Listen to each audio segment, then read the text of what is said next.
Top quality और consistent performance के लिए सिर्फ सिल्वर पंप नाम याद रखना। लालू के भतीजे नागेंद्र राय से बात की थी, उन्होंने आकाश पर गंभीर आरोप लगाए थे।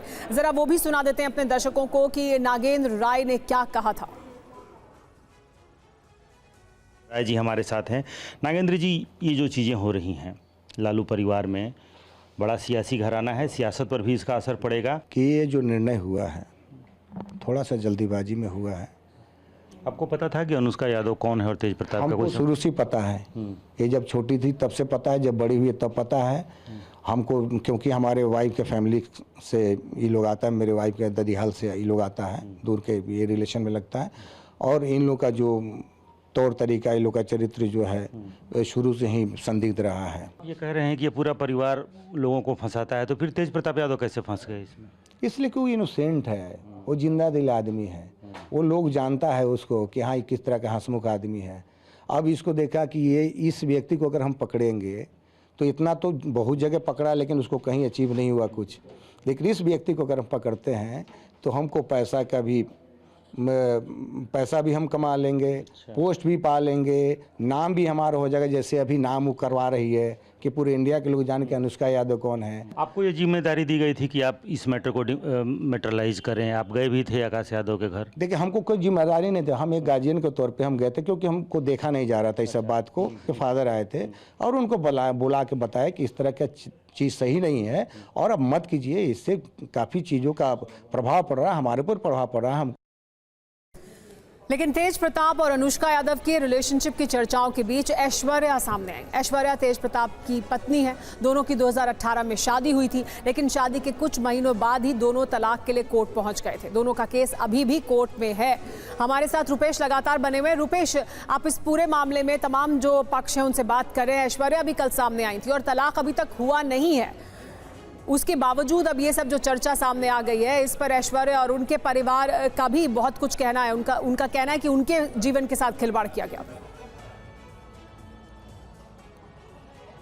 देखिए, उनका सवाल भी अपनी जगह पर वाजिब है। अगर ऐश्वर्या राय अगर ये पूछ रही हैं कि मेरी क्या गलती है और अब मेरा क्या होगा, जैसे लालू प्रसाद यादव से वो सवाल कर रही हैं कि मेरा क्या होगा, इस तमाम चीज़ों के बीच अगर तेज प्रताप यादव पिछले 12 साल से किसी के साथ प्रेम संबंध में थे, लेकिन ये भी सच्चाई है कि 2018 में उनकी शादी हुई ऐश्वर्या राय के साथ, तो ऐश्वर्या राय की इसमें क्या गलती है, उनका क्या होगा, एक बहुत बड़ा सवाल है जो अनुत्तरित है। और शायद इसका जवाब इस वक्त कोर्ट के पास ही होगा कि ऐश्वर्या राय का क्या होगा। ऐश्वर्या राय इस बीच में एक कड़ी हैं और ऐश्वर्या राय ने कल सामने आकर के, क्योंकि तेज प्रताप यादव सामने आकर के अगर ये स्वीकार करने की हिम्मत दिखलाते हैं कि 12 साल से वो किसी के साथ प्रेम संबंध में हैं, कुछ तस्वीरें भी सामने आती हैं कि उन्होंने शादी कर ली है, और ऐसे में अगर ऐश्वर्या राय अगर ये पूछ रही हैं कि मेरी क्या गलती है, तो उस लड़की की भी ये जो सवाल है ये बहुत वाजिब है और इसका प्रश्न भी। रुपेश, लेकिन अब जब इतनी चर्चा हो रही है, आपने नागेंद्र जी से भी कल बात की, अब आकाश भी सामने आ गए हैं, यानी ये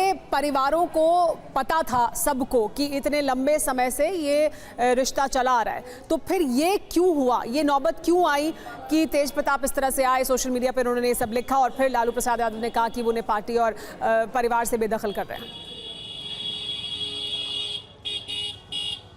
देखिए सुमायरा, आज जो आकाश यादव कह रहे हैं कि सोशल मीडिया में आकर ये स्वीकार करना बहुत हिम्मत की बात है, लेकिन मैं तो इसमें थोड़ा ऐड करके अगर ये कहना चाहूँ कि अगर यही हिम्मत दिखलानी थी, अगर 2018 के पहले, अगर 12 साल से ये संबंध में तेज प्रताप यादव हैं, ये हिम्मत अगर 2018 के पहले अगर दिखलाए होते तो शायद कुछ ज़िंदगियाँ बच जाती, कुछ ज़िंदगियाँ तबाह होने से बच जाती। कल पूरे दिन हम लोग बैठे थे ऐश्वर्या राय के परिवार में, उसके भाई की क्या स्थिति है, उसकी छोटी बहन की क्या स्थिति है, उसकी माँ, उनके पिताजी एक सियासी घराने, उनके दादाजी इस राज्य के मुख्यमंत्री रहे, ऐश्वर्या राय के पिता इस राज्य के मंत्री रहे, कई विधायक रहे कई बार। उस परिवार की जो हालत है, जो पिछले 2018 और 2019 में जब तलाक की चर्चा शुरू हुई, मामला कोर्ट में, उसके बाद रुपेश, परिवार जो लेकिन इस पे चर्चा जारी रखेंगे, लेकिन फिलहाल आपने जो आकाश से बात की, आकाश यादव से जो आपने बात की है, वो एक बार फिर अपने दर्शकों को सुनवाते हैं। ऐश्वर्या यादव के भाई आकाश यादव क्या कह रहे हैं इस पूरे मामले पर, सुनिए। तेज प्रताप यादव प्रकरण के जो सबसे चर्चित नाम है वो है अनुष्का यादव और आकाश यादव। आकाश यादव की बहन अनुष्का यादव और आकाश यादव हमारे साथ हैं इस वक्त TV9 भारतवर्ष पर। आकाश ये बताइए, ये सबसे पहले तो एक मुअम्मा बना हुआ है कि ये अनुष्का यादव हैं कौन, और ये चर्चा है कि वो आकाश यादव की बहन है। नहीं, देखिए, ये चर्चा बना है वो अच्छी बात है कि अनुष्का यादव है कौन, तो मैं वही बताने के लिए आपके सामने में हूँ कि कौन है अनुष्का यादव। अनुष्का यादव आकाश यादव की छोटी बहन है। अनुष्का यादव आपकी छोटी बहन? जी, हमारी छोटी बहन हुई। अनुष्का यादव स्वर्गीय शहीद अमीर गुरुजी की नतनी हुई। अनुष्का यादव का जो पारिवारिक परिवेश है वो स्वतंत्रता सेनानी और यादव समाज के लिए हमारे परिवार ने और इस राज्य के लिए हमारे परिवार ने बलिदान दिया है। अब ये आपने कह दिया कि अनुष्का यादव कौन है, क्या अनुष्का यादव तेज प्रताप यादव की पत्नी है? आपको लगता है कि दो बालिग लोग जो एडल्ट हों उनके पर्सनल जीवन का कमेंट करने के लिए मुझे लगता है कि मुझे ना तो कानून इजाज़त देता है ना तो संविधान देता है, तो मैं उन दोनों के निजी जीवन पे किसी प्रकार का टीका टिप्पणी मैं नहीं करूँगा। नहीं, मतलब ये है, दोनों की तस्वीरें सामने आई करवा चौथ करते हुए। आप भाई हैं, चूंकि आप बड़े भाई हैं, तो बड़े भाई होने के नाते, बड़े भाई होने के नाते और अपने घर के बड़े होने के नाते ये मेरा दायित्व बनता है कि हम अपने परिवार के मान सम्मान की रक्षा करें और सार्वजनिक मंचों पे चरित्र और इज्जत को नीलाम ना करें। आदरणीय तेज प्रताप यादव जी ने जो पोस्ट किया, जो उन्होंने सोशल मीडिया के माध्यम से जो लोगों को बताया, उसके बाद पोस्ट डिलीट हुआ, फिर पोस्ट आया, फिर उसको डिलीट कराकर हैक का बात किया गया और फिर उसके बाद अगले दिन उनको पार्टी से निकाला गया। तो ये सारी प्रक्रियाएं जो हैं वो हम तेज प्रताप ने पोस्ट नहीं किया, किसी और के पास एक्सेस था, उसने किया। नहीं, तो उस प्रोसेस में देखिए, तो बोलने वाली बात नहीं है। उनका अगर ये बयान आता है तो फिर हमारा भी जवाब आएगा। उस तरफ से अगर ऐसा कोई जवाब आता है तो हम जांच की मांग करेंगे।